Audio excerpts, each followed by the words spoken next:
friends, Morah Terissa here. Welcome to my house. I am sitting here at my kitchen table today to show you a few really fun activities that you can do when you start to get bored at your house. I have 5 activities. Let's get started. Okay, activity 1. I have a colander. My colander looks like this. Yours might be circle or bigger or smaller. You can use whatever you have.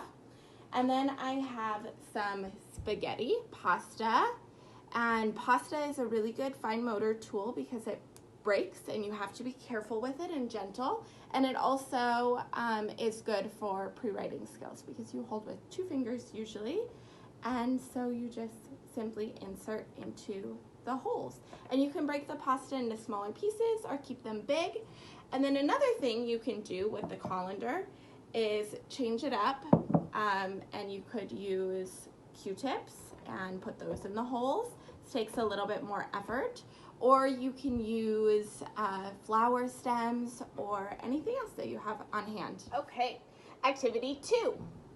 I have a paintbrush and some water and just some regular construction paper. And water makes a really good, less messy painting tool. You could also paint with water on sidewalks. It shows up really well, but for now, I just have paper.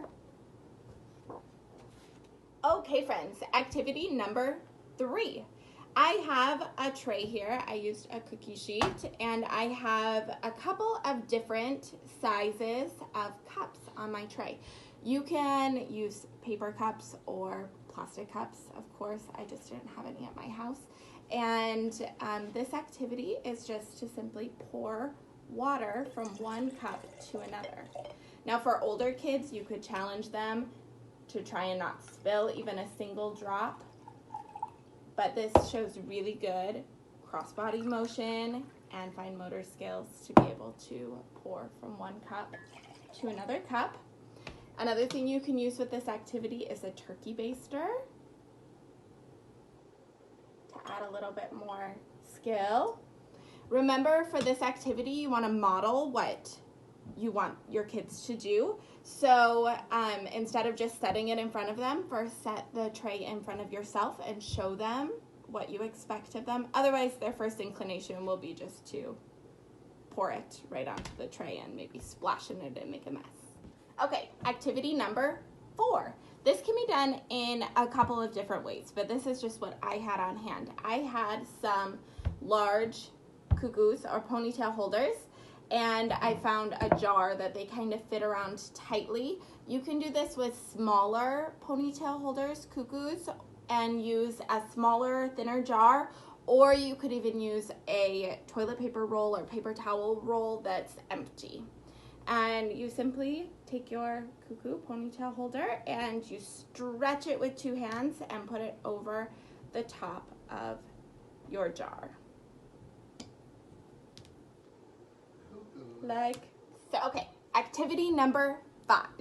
You'll have to raid your pantry for this one. I did a little bit.